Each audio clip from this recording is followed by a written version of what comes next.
You'll have 3 minutes and then you'll be interrupted at 5 p.m. Thank you, Madam Speaker. I might even be able to finish. So, I rise in support of the government's bill before the House. As my children tell me frequently, I'm getting old and I may not understand the issues that are confronting young people today. Young people... Thank you, Member, for being a...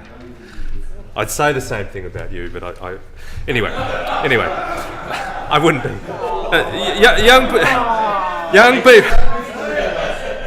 Young people make up over 30% of the population of New South Wales. It's imperative we strive to reflect them, their thoughts and interests in our leading cultural institutions. These organisations need the guidance of young leaders in order to get young people excited and engaged and have their voices heard. In order to achieve this, we must provide young people with the opportunity to advocate and make decisions that cater to the future generations of young artists and audiences. Prior to the release of the Creative Communities Policy in December 2023, a youth roundtable was held to hear directly from young people about the challenges around youth representation in the arts, culture and creative industry sector. During this roundtable, we heard about an increased need for mentorship programs for youth, regional youth and diverse members of our community.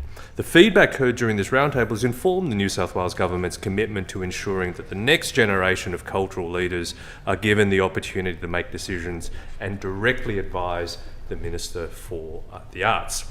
The Creative Youth Network, established in February 2025, is an important step in delivering on this commitment. The inaugural meeting enabled young creative leaders to provide advice directly to the Minister for Transport, the Arts, Music and Nighttime Economy. The government heard from Creative Youth Network members that currently people who should have their voices heard are not even able to get into the room. That leads to a gap between what cultural institutions provide and what the next generation of artists need. Madam Speaker, both the Creative Youth Network and the present bill are opportunities to address this by enabling young leaders to structurally engage with the New South Wales Government. The next generation of artists and art workers need to see representation and see and hear their own stories, which can only be achieved by investing to bring young people to the front line in avenues such as the Cultural Institutions Boards. Young people appointed to cultural institution boards will become part of the Creative Youth Network. This will expand and strengthen the cohort, providing a wide range of perspectives, drawing from different experiences. This will amplify the various priorities young artists and art workers have across the sector. Shortly after the passage of this bill, the government will initiate an expression of interest process to identify outstanding young candidates to serve on the boards of our state's leading cultural institutions. The process will be open for a 4-week period and will invite applications from young people aged 18 to 28, which just excludes the member for Coogee, from all corners of New South Wales and all walks of life. It will be an open call for the next generation of creative thinkers, cultural leaders and community voices.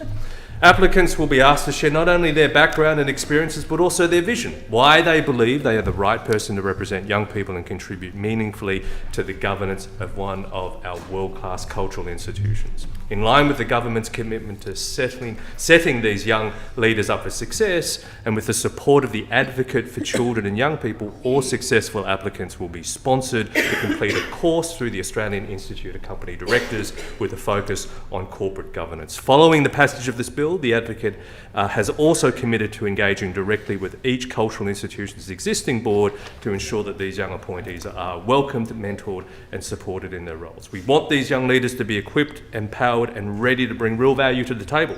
And we need the next generation to guide cultural institutions to become leaders and bring that sector forward into the future. I commend the bill to the House. It being 5 o'clock,